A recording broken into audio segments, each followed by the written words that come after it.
রিকশাওয়ালাদের কাছে বাবা মারা বেশি সুখী, দিনমজুরদের কাছে বাবা মারা বেশি সুখী, আধুনিকদের কাছে বাবা মারা বড় কষ্টে।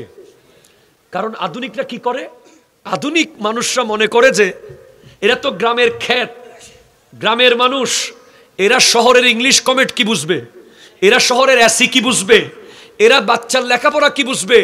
এতে করে দেখা যায় অনেক সময় আপনার বিবির আচরণের কারণে আপনার বাবা মার কলিজা খান খান হয়ে যাচ্ছে। আপনাকে মনে রাখতে হবে বাবা মা আপনার বিবির না, বাবা মা আপনার। ঠিক কিনা কথা বলেন না? আমি আল্লাহর কাছে যেটা চেয়েছি, আল্লাহ মন ভরে আমি যেন বাবা মার খেদমত করতে পারি। আল্লাহ আমাকে সেই সুযোগ করে দিয়েছেন। আমি চাই যে আমার বাবা মা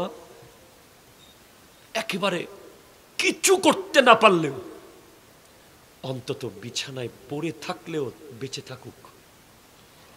কারণ বাবা মা যদি বেঁচে থাকে, শুধু হাত পা নাড়তেও না পারে, বিছানায় প্রস্রাব, বিছানায় পায়খানা করে, এরপরেও তাদের যে ক্ষমতা, এটা আপনি বুঝবেন না ভাই, এটা আমরা জানি।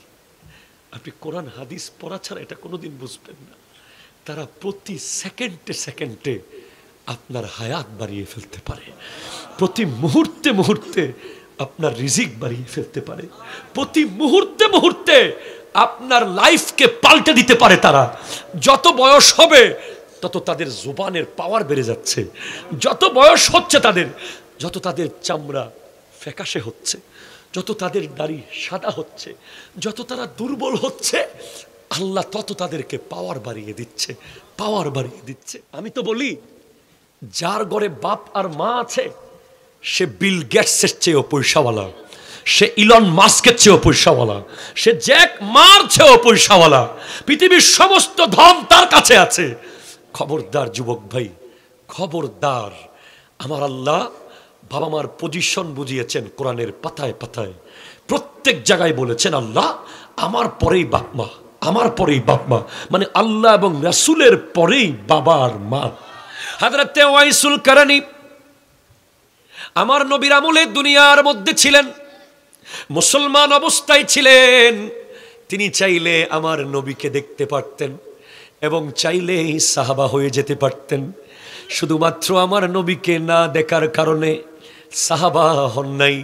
আমার দয়াল নবী বলেন, লা তামুসুন নারু মুসলিমান রানি ওয়া মান রাআমান রানি। যে ব্যক্তি মুসলমান অবস্থায় আমি নবীকে দেখলো এবং আমাকে যারা দেখলো, তাদেরকে যারা দেখলো, তাদের কাউকে জাহান্নামের আগুন টাচ করবে না। আমার নবীকে এক সেকেন্ড দেখার মূল্য কি? খাইবরের যুদ্ধে এক সাহাবী আমার নবীকে মাত্র এক সেকেন্ড, 1 মিনিট দেখেছে, ইসলাম কবুল করেছে, যুদ্ধে গিয়েছে, শহীদ হয়ে গেছে। না নামাজ, না রোজা, না হজ, না যাকাত, কিচ্ছু করতে পারে নাই।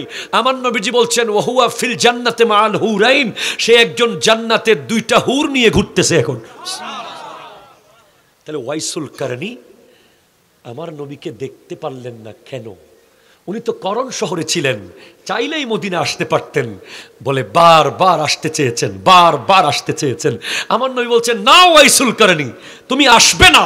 স্বপ্নে এসে বলছেন তুমি তোমার মায়ের খিদমত করো। সুবহানাল্লাহ। সাহাবী হওয়ার চেয়ে মায়ের খিদমত দামি? যুবক তুমি কেন বুঝতে পারো না? সাহাবী হওয়ার চেয়ে মায়ের খিদমত দামি।